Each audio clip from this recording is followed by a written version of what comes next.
하나님의 인생 수업이라는 제목으로 오늘 주님의 말씀을 전하도록 하겠습니다. 여러분, 모소 대나무라고 혹시 들어보셨습니까? 중국이 원산지인 이 대나무는 씨를 뿌린 후에 처음 4년 동안은 고작 3cm밖에 자라지 않는다고 그래요. 제가 3cm를 실제로 자로 재보니까 손가락 마디 하나밖에 안 되더라고요. 이게 사실 거의 자라지 않는 거나 마찬가지라고 봐야겠죠. 육안으로는 성장이 완전히 멈춘 것 같아요. 그런데 5년 차가 되면 무려 하루에 30cm씩 자란다고 그래요. 그래서 단 6주 만에 15m 이상 자라는 그런 대나무인데요. 그야말로 성장하기 시작하면 폭풍 성장을 하는 거죠. 최대 27m까지 하늘로 뻗어 자란 그런 대나무입니다. 여러분, 이 대나무가 처음 4년 동안 사람 눈에는 성장이 멈춰 있는 것처럼 보이지만 실제로는 그렇지가 않다고 하는데요. 이 기간 동안 대나무는 땅속 수백 제곱미터에 이를 정도로 깊고 넓게 뿌리를 내린다고 해요. 이렇게 뿌리를 내린 덕분에 양분과 수분을 흡수해서 폭풍 성장을 할 수 있다는 것이죠. 초특급 태풍이 와도 뿌리가 깊고 넓어서 절대 뽑힐 일이 없고요. 심지어는 모소 대나무 군락지에는 지진이 와도 땅이 흔들림이 없다고 할 정도라고 합니다. 여러분, 우리의 삶도 마찬가지죠. 눈에 보이는 성장이나 성과에 마음이 조급해질 때가 있어요. 겉으로 드러나는 성장이 느리거나 멈춘 것처럼 보일 때, 손에 잡히는 성과가 없을 때 실망하거나 좌절하기도 합니다. 그러나 뿌리를 깊이 내리는 과정이 있어야 돼요. 오히려 뿌리가 얕은데 위로만 높이 자라면 위험할 수 있어요.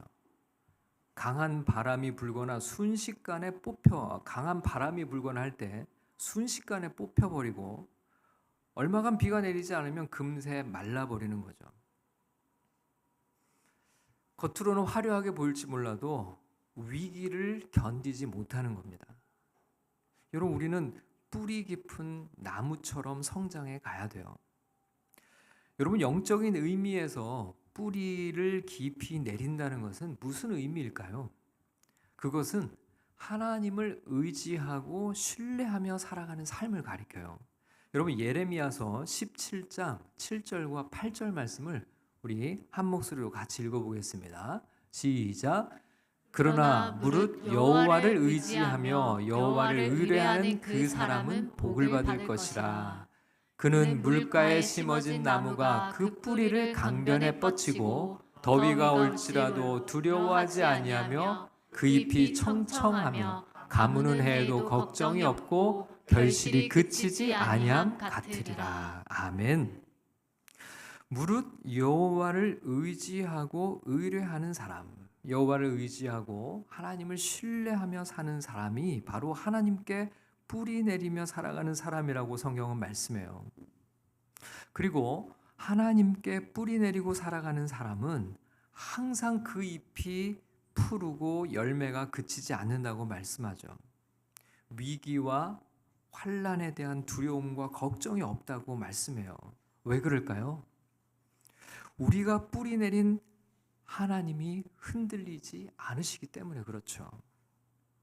하나님이 마르지 않는 샘이 되시기 때문에 그런 거죠. 그래서 하나님께 뿌리 내리고 살아가는 이들은 결코 흔들리지 않는다는 거예요. 하나님을 예배하고 하나님의 말씀을 가까이 하고 늘 하나님께 기도하는 사람은 하나님께 뿌리 내리고 살아가는 사람들입니다. 그런 사람은 무너지지 않아요. 여러분, 신앙생활을 하는 분들 중에도 뿌리가 너무 얕은 분들이 있어요. 예배가 들쑥날쑥하고 말씀 생활, 기도 생활이 없어요. 그러면 시험에 들어 넘어지기 쉽습니다. 인생의 고난을 만나면 그냥 주저앉아 버리기 쉬워요. 여러분, 예수님께서도 씨 뿌리는 자의 비유에서 이렇게 말씀하셨어요. 돌밭에 떨어진 씨는 뿌리가 없어서 잠시 견디다가 환난이나 박해가 일어날 때 곧 넘어진다, 이렇게 말씀하세요. 여러분, 지금 우리가 이 시간 하나님을 예배하잖아요. 이게 바로 하나님께 뿌리를 내리고 있는 거예요. 조금씩 뿌리를 더 깊이 내리는 거예요. 여러분, 성경의 말씀을 읽잖아요. 하나님께 뿌리를 조금 더 뻗어가는 거예요. 기도하잖아요. 하나님께 내린 뿌리가 자라가고 있는 거예요. 매일매일 대단한 일이 아닌 것 같아요. 예배하고 말씀 보고 기도한다고 내 삶에 큰 변화는 없는 것 같아 보일 수 있어요. 그러나 그 매일매일의 영성 속에서 우리는 하나님께 뿌리를 뻗어가고 있는 거예요. 그리고 눈에는 보이지 않지만 그 뿌리가 우리의 인생을 결정하는 겁니다. 여러분, 바쁘고 분주한 삶을 살아가면서 우리는 눈에 보이는 성과에 집착할 때가 있어요. 그래서 뿌리 내리는 일을 소홀히 하기가 쉬워요. 바쁘니까 예배도 거르고 정신없이 하루를 살아가다 보면 성경도 못 읽고 기도도 못 하죠. 그러나 여러분, 뿌리가 부실해지면 건강하게 성장할 수 없습니다.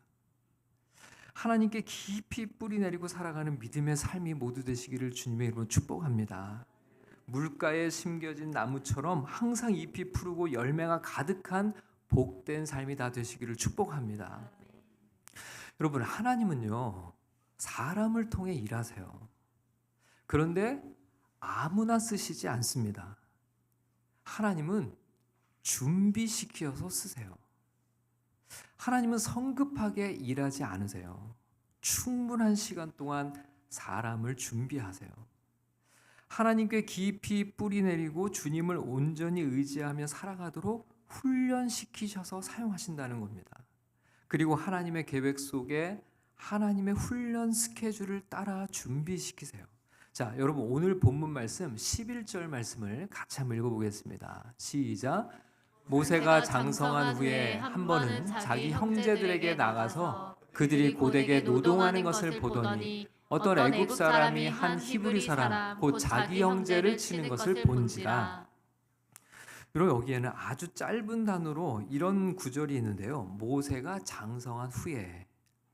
여러분, 지난주 말씀 기억하시죠? 모세의 부모가 갈대 상자를 만들어 남자 아기 하나를 나일강에 띄워 보냈어요.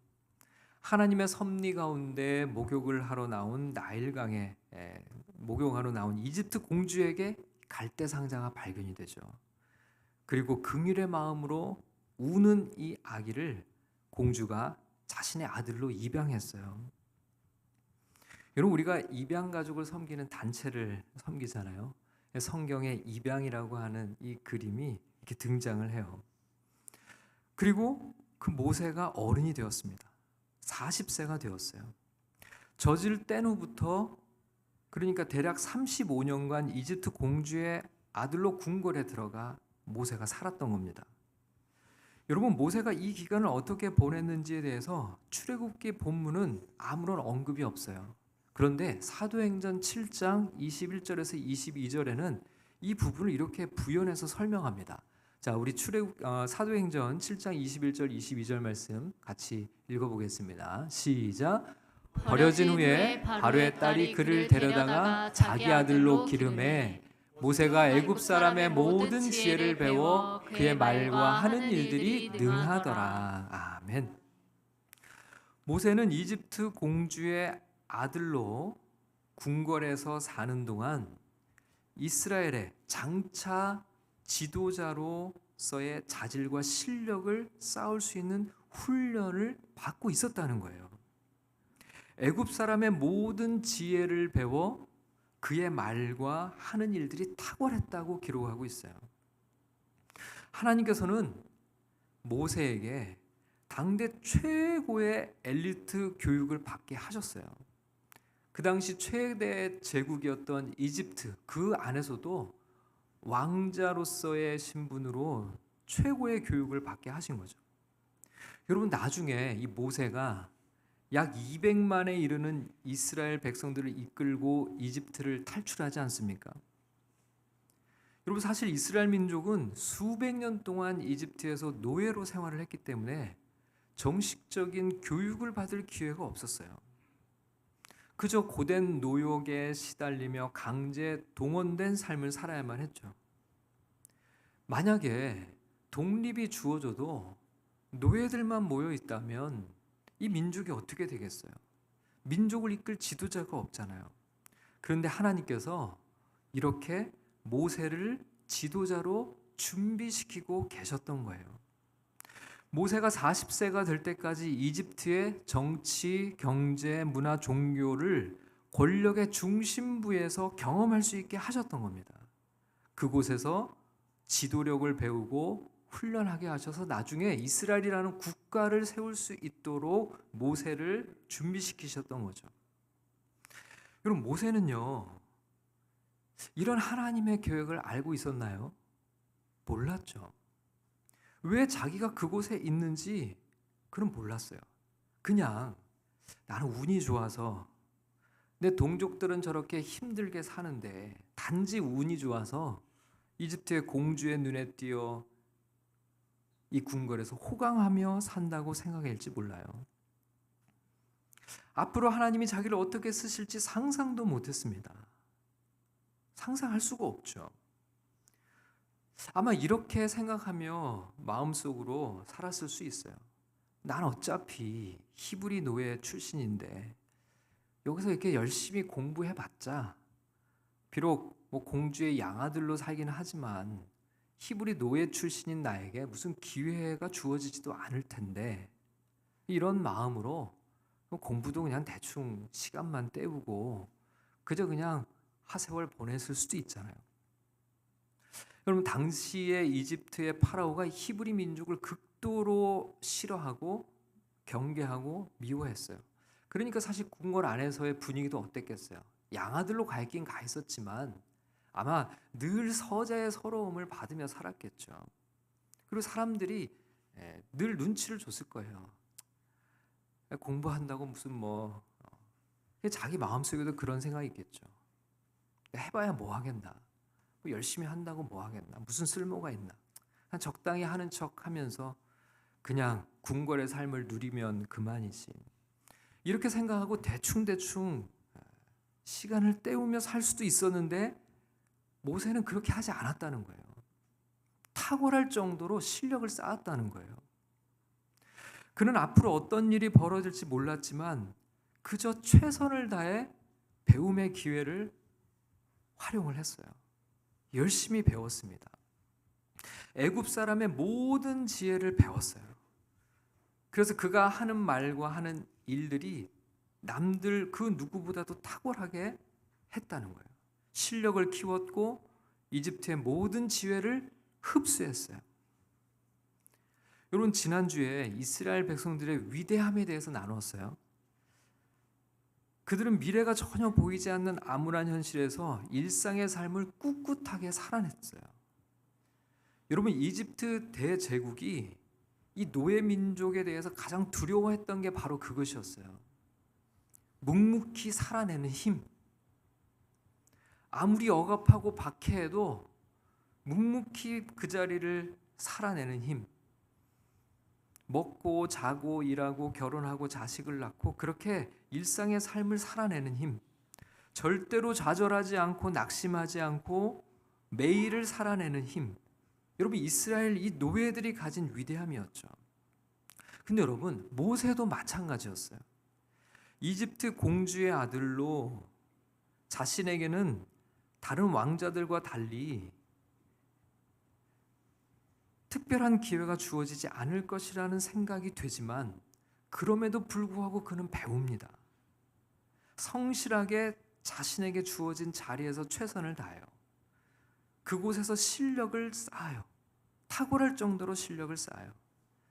여러분, 하나님께서 모세를 준비시키고 있었죠. 모세는 몰랐지만 수백만의 민족을 이끌 준비된 지도자로서 여기서 진행되고 있었어요. 그러나 모세는 하나님의 계획을 몰랐어요. 그저 그가 했던 것은 하루하루 주어진 삶의 자리에서 최선을 다했는데 그것이 하나님의 준비에 부응할 수 있었던 길인 거죠. 여러분, 우리도 마찬가지예요. 하나님은 우리 각자의 삶에 대한 계획을 가지고 계세요. 그러나 우리는 하나님의 계획을 모릅니다. 하나님이 우리를 어떻게 사용하실지 우리는 몰라요. 그러나 우리가 아는 것은 하나님이 나에 대한 계획을 가지고 계시고 지금 무언가 하나님이 우리를 준비시키고 계신다는 것을 믿는 거예요. 왜 내가 지금 이 자리에 있을까? 나는 몰라요. 그러나 하나님께서 나를 이 자리로 인도하셨고 나에게 이 시간을 통해 무언가를 훈련하고 준비하고 계신 것이 분명하다는 것을 신뢰할 수 있어야 돼요. 그렇다면 우리가 할 일은 무엇일까요? 하나님의 계획을 온전히 알 수 없지만 내게 주어진 일을 통해 열심히 배우고 익히고 성실하게 임하면서 주님의 때를 기다리는 거죠. 여러분, 요셉을 기억하시죠? 형들에 의해 이집트의 노예로 팔려갔습니다. 이집트 왕 친위대장의 집에 종이 됐어요. 그는 거기서 이집트의 언어를 배우며 하루하루 열심히 삽니다. 친위대장이 그의 성실함을 높이 평가해요. 그리고 친위대장이 자기 집안 살림을 전부 요셉에게 맡깁니다. 여러분, 친위대장은 상당히 높은 권력의 자리예요. 왕의 근거리에서 왕을 보호하는 역할이니까 왕이 가장 신뢰하는 사람이죠. 그렇기 때문에 친위대장의 집안이 결코 그 살림이 작은 규모가 아니었을 거예요.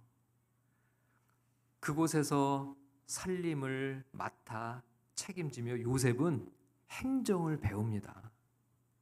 이집트 사람들의 문화를 배워요.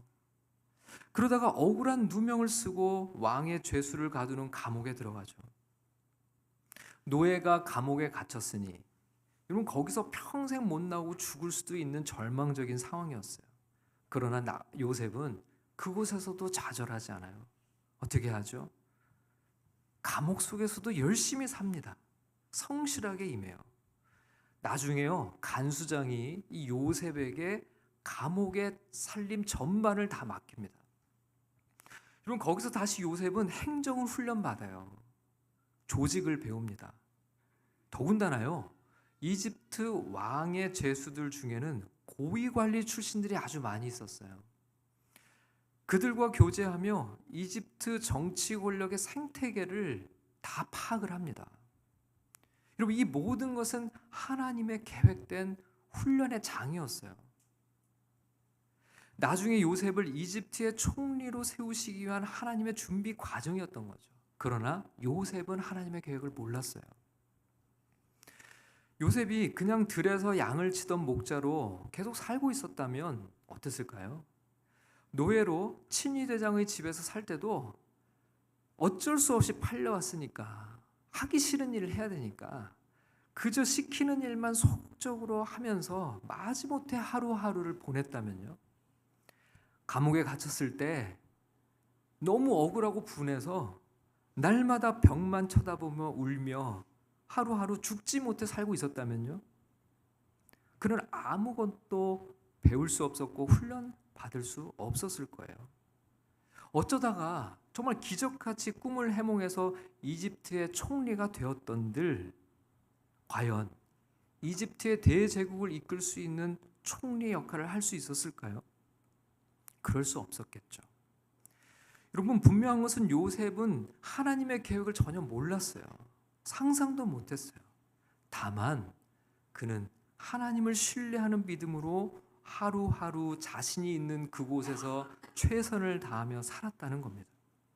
그리고 하나님의 때가 되었을 때 잘 훈련받은 요셉은 하나님의 손에 들려 귀히 쓰임받게 된 것이죠. 여러분, 우리도 마찬가지예요.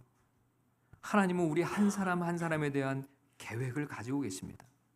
하나님의 계획 없이 우연히 살아가고 있는 사람은 이 세상에 단 한 사람도 없어요. 우리 모두는 하나님의 계획표에 따라 지금 그 자리에 있는 것이고 그리고 그곳에서 시간을 보내고 있는 거예요. 하나님의 계획을 알 수 없지만 하나님을 의지하고 신뢰하며 살아가는 이들, 그러니까 하나님께 뿌리 내리고 있는 이들은 그날 주어진 자리에서 최선을 다하며 살아가는 겁니다. 열심히 배우고 익히고 훈련 받으며 실력을 쌓아가는 거예요. 그렇게 준비되어 있으면 하나님께서 손에 들어 쓰시는 인생이 되는 거죠. 여러분, 다윗은 양을 치던 목자였습니다. 그러다가 형들이 나간 전쟁터를 방문해요. 그곳에서 이스라엘 군대를 위협하는 거인 골리앗을 보게 됩니다. 다윗은 하나님을 모욕하는 블레셋 장군 골리앗과 1대1로 겨루어 싸워 이기죠. 그 유명한 다윗과 골리앗 이야기 아닙니까? 물맷돌 단 한 방에 골리앗을 넘어뜨려 죽입니다. 여러분, 다윗은요, 양을 치는 동안 물맷돌을 던지는 훈련을 정말 열심히 했어요. 왜 그렇게 열심히 했을까요? 골리앗을 죽이려고요? 아니죠. 양을 잘 돌보기 위해서였어요. 맹수가 나타나면 물맷돌을 던져 쫓아내거나 잡기 위해서 그저 목동으로서 양을 잘 돌보기 위해 물맷돌을 훈련했던 거예요. 끊임없이 반복했을 거예요. 하나님의 계획을 그는 전혀 몰랐어요. 그저 양을 잘 치기 위해 노력했을 뿐인데 결정적인 순간이 왔을 때 하나님께서 그의 물맷돌 실력을 들어 사용하신 거죠. 그리고 블레셋의 위기에서 이스라엘을 구원하게 하셨어요. 뿐만 아니라 이 일로 다윗은 이략 이스라엘의 장군으로 떠오르는 별로 등극하게 되죠. 이런 모든 것이 하나님의 계획 속에 있었어요. 그리고 다윗은 훈련 가운데 있었어요. 그는 몰랐어요. 그러나 그는 내게 주어진 일에 최선을 다하고 있었던 겁니다. 하나님께서 모세를 이집트 공주의 양아들로 그곳에 보내신 것은 그저 모세 한 사람의 인생을 위한 것이 아니었어요. 여러분, 이스라엘 민족을 구원하기 위해 그를 그곳에 보내셨던 겁니다. 민족을 이끌 지도자로 준비시키기 위해서였던 거죠. 문자를 익히고 법률을 배우고 재판을 할 수 있고 심지어 이집트 파라오와 맞짱 뜰 수 있는 지도자로 준비시켜 놓으신 거예요. 하나님께서 그를 이집트의 왕궁으로 보내신 이유가 바로 그것이었습니다. 여러분, 우리는 하나님의 계획을 몰라요. 하나님을 의지하고 신뢰하는 이들, 하나님께 뿌리 내리고 살아가는 이들은 하나님의 계획을 몰라도 그저 하루하루를 최선을 다해 살아갑니다. 많은 사람들은 학교가 마음에 안 들고 직장이 마음에 안 들고 가족이 마음에 안 들고 환경이 마음에 안 든다고 대충 살고 적당히 하려고 해요.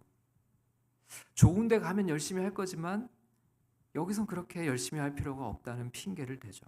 그러나 결코 그렇지 않습니다. 그건 하나님을 신뢰하지 않는 거예요. 나를 그곳에 보내신 분이 하나님이시라면 하나님께서 어떻게 나를 인도하실지 주님의 계획이 있음을 신뢰한다면 그곳에서 단 한순간도 허투루 살 수가 없는 거죠. 서울에 가면 우리들 교회 김양재라는 여성 목사님이 계세요. 여성 목사님이 계세요. 큐티로 아주 유명한 그런 교회이고 목사님이시죠. 이분이 젊은 시절 산부인과 의사 남편을 만나 결혼을 합니다. 서울 강남에서 세상의 눈으로 보면 남부러울 것이 없는 그런 삶을 살아요. 그런데 그의 속사정은 그렇지 않았습니다. 남편의 가정폭력 그리고 시집살이로 하루하루가 지옥 같은 삶이었어요. 바깥 출입도 자유롭지 못했습니다. 이때 이분이 무엇을 하냐면 말씀 묵상을 배우기 시작해요. 매일매일 말씀을 묵상하면서 지옥 같은 하루하루의 삶을 견디며 살아냅니다. 그러다가 말씀을 통해 은혜를 받고 자신이 변하는 경험을 해요. 그렇게 자신을 힘들게 하던 남편이 별안간 급성 간암으로 죽게 됩니다. 아침에 출근했는데 저녁에 죽어요. 남편의 죽음의 순간에 복음을 전하고 남편의 영혼을 위한 구원을 말씀을 통해 확신을 얻게 됩니다. 이렇게 고난의 자리에서 자신이 말씀으로 살아난 경험을 바탕으로 주변 사람들과 이후에 큐티 모임을 시작하게 돼요. 그러다가 지금은 목사님이 되셨고 대형 교회를 담임하며 큐티인이라는 큐티 책을 전국에 보급하며 말씀 묵상 운동 확산에 귀하게 쓰임 받고 살아가고 계세요. 나를 그곳에서 훈련하고 계신 하나님을 신뢰하는 사람은 어떤 환경에서도 최선을 다해 살아갑니다. 왜요? 나를 그곳에 보내신 분이 하나님이시고 하나님의 놀라운 계획이 있을 줄 믿으니까요. 어떤 환경, 어떤 일이 주어져도 최선을 다해 배우고 익히고 성실하게 실력을 닦아 하나님의 때를 준비하는 믿음의 삶. 하나님께 뿌리 내리며 살아가는 이들의 모습은 바로 이런 모습인 줄 믿습니다. 하나님의 인생 수험을 매일매일 잘 받고 주님의 때에 아름답게 쓰임 받으며 그렇게 주님께 열매를 올려드리며 살아가는 복된 인생들이 다 될 수 있기를 주님의 이름으로 간절히 축원합니다.